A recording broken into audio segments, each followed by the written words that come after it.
La chapelle des Vagabonds a été construite à Merx-Place-Colonie vers la fin des années 1890. Pour plusieurs raisons, elle est vraiment unique au monde.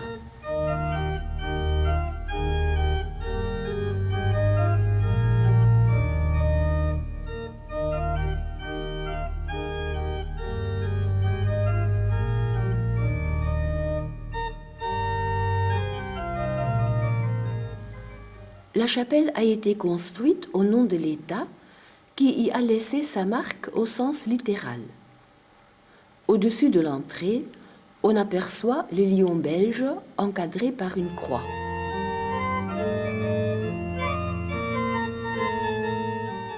L'implantation est tout à fait inhabituelle. La chapelle est orientée vers l'ouest. Ainsi, les vagabonds pouvaient, depuis leur dortoir, se rendre à leur lieu de culte par la voie la plus courte. Afin de disposer de suffisamment de lumière, en particulier pendant la messe du matin, l'architecte a construit cette verrière linéaire, chose inédite dans le monde entier. L'orientation inhabituelle symbolise également le lien entre l'Église et l'État.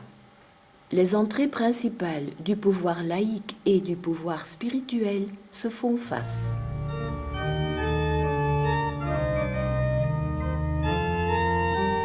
L'espace impressionnant ressemble plutôt à une grande salle. Il n'y a donc pas de nef. Les vagabonds devaient toujours et partout être à la vue des gardes. D'où la structure semblable à celle d'une gare. Toute la largeur de 16 mètres est traversée par une charpente métallique.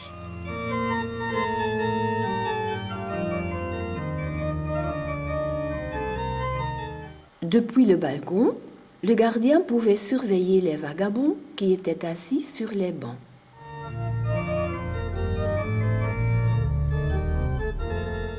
Coïncidence ou pas, l'État semble, là aussi, avoir laissé sa signature.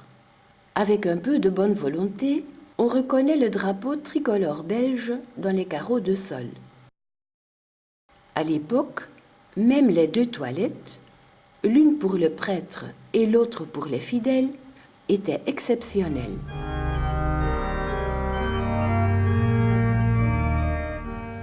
La chapelle entière est pourvue d'un sous-sol. Jusqu'en 1993, cette pièce fraîche et sèche, d'environ 900 mètres carrés, était utilisée comme cave de stockage. Les légumes étaient cultivés dans les potagers situés à côté et à proximité de la chapelle.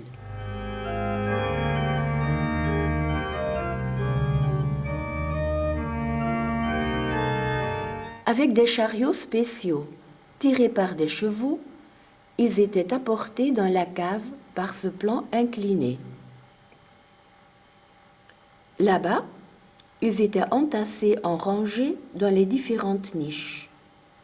À côté, la viande était conservée dans 54 bacs à saumure.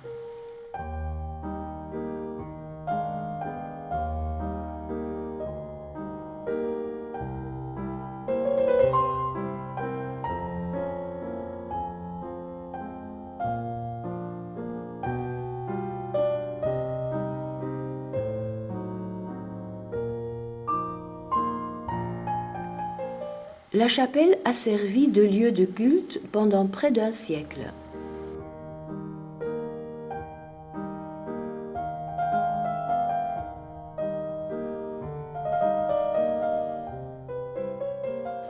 Actuellement, on peut la louer pour des activités culturelles et pour des festivités.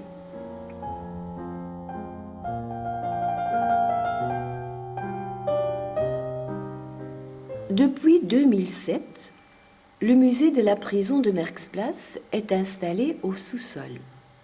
Ici, on raconte l'histoire de la pauvreté, de la justice, des crimes et des peines, et ceci à partir du Moyen Âge jusqu'à nos jours.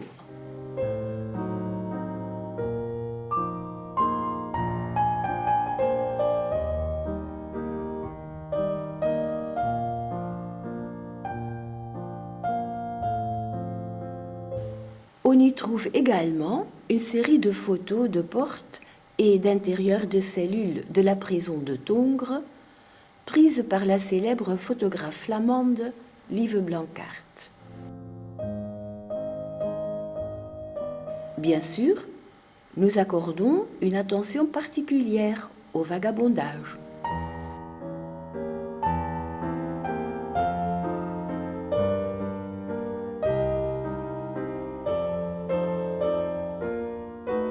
Non seulement la chapelle des Vagabonds, mais tout le projet agricole du général néerlandais Johannes van den Bosch est unique au monde. Une visite au musée et à la colonie, individuellement ou en groupe, vaut sûrement la peine.